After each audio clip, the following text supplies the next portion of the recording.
Warning. The following video contains power tools, smoking, drinking, and stupid humor, all of which could be hazardous to your health. Viewer discretion is advised. And now, a wood chopping time quick tip. Hello, fellow wood chopperoos. The Big Chopperoo and Safety Dan here. Hey. And today's episode is my top 10 woodworking tool picks. I was talking with my friend David Barton the other day, and we were thinking about how beginner woodworkers have the overwhelming task of trying to figure out what tools to first buy. Interestingly enough, David and I approach this from two different views. See, David is more a traditionalist, using all hand tools and no power. Myself, on the other hand, well, I have a mix of power tools and hand tools. So here's my top 10 first tool picks. Number 1. My table saw is my favorite and most used tool. It's also one of the tools that costs the most. But I can do so much with this. If I make a few accessories, such as a table saw sled, I can make cross cuts and even miter cuts. I actually have 3 table saws. This one is set up with a combination blade for ripping and cross cutting.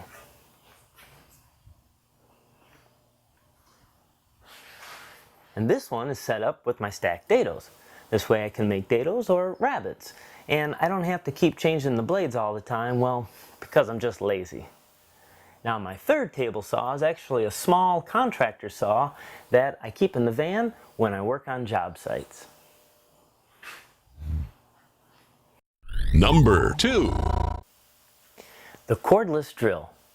Now I've had this drill for many years and it still works great. But it is an older model now. In fact, it has the old nickel-cadmium batteries, which are heavier and don't hold a charge as long as the newer ion lithiums. Now there's a lot of neat features on the new drills. In fact, this particular one has a little LED readout that tells me how charged the battery is. Number 3. The impact driver. Now this might look like a tiny little drill, but it's not. It's actually very powerful. It acts like a small jackhammer that just drives in the screws. This comes in really handy when hanging cabinets. But when you use one of these, you do have to be concerned about safety. Somebody say safety? Yeah, I was going to mention to him that you shouldn't use an impact driver as a drill. Well, let me mention it to him. Yeah, okay. You shouldn't use an impact driver as a drill. But here's why. If you're trying to drill with an impact driver and you encounter too much resistance, the impact driver can actually cause the bit to shatter and it go flying like shrapnel. Remember, each tool has its own task. Number 4. The 6-inch combination square. I love this tool.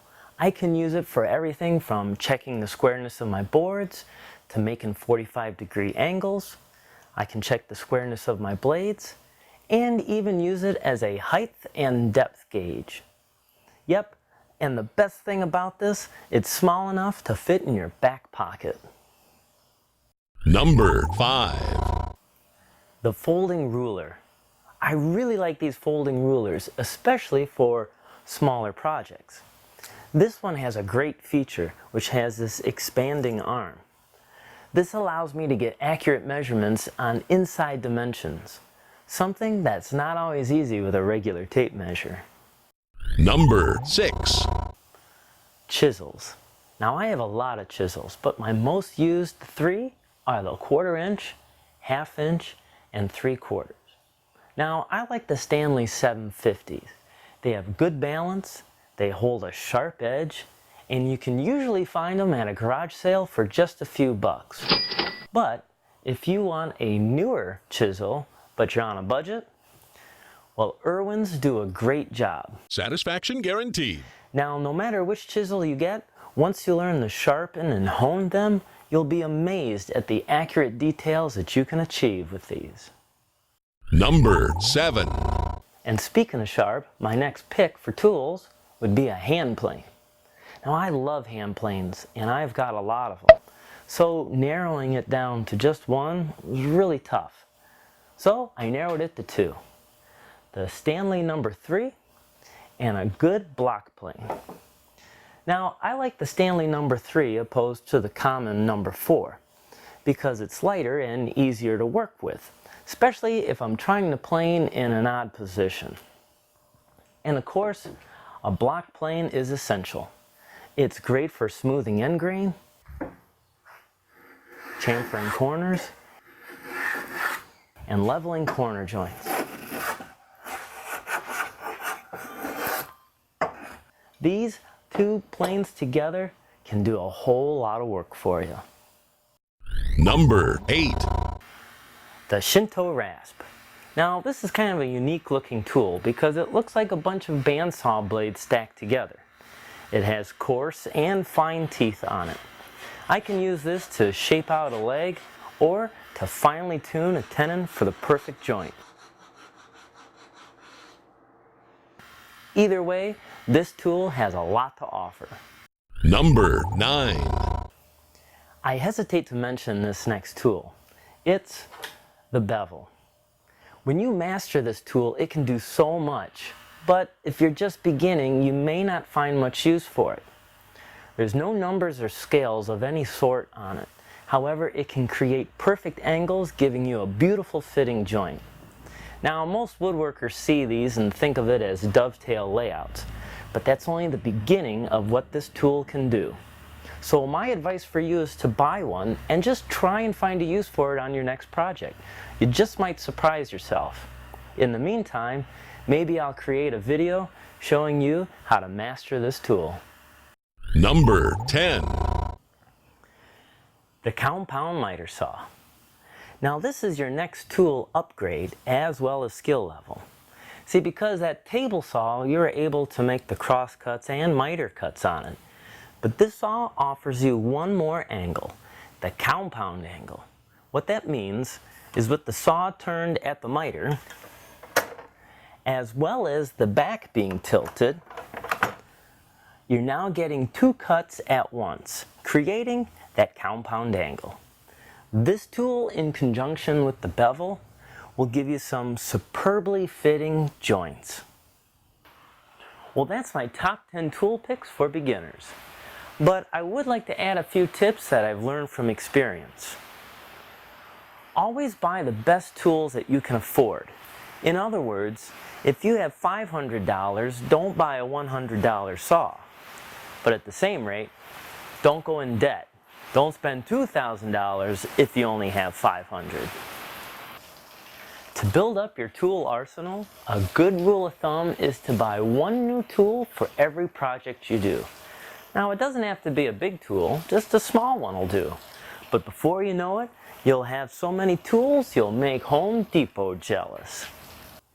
Lastly, talk with other woodworkers about the tools and brands that they like.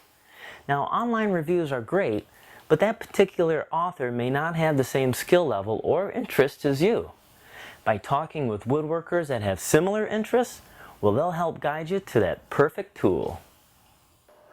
I'm really impressed, Chad. You got it down to your top 10? I could only get it down to my top 12. Yep, it was really hard to choose. In fact, I'm curious what David Barton picked for his top 10. But now you got me wondering, what was your top 12?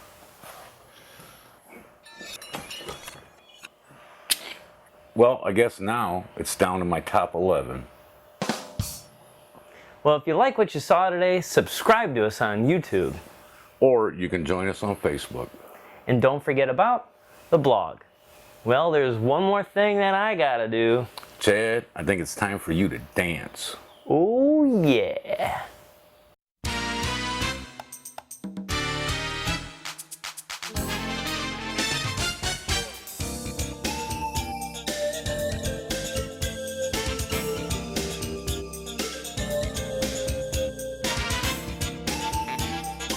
Support for this program provided by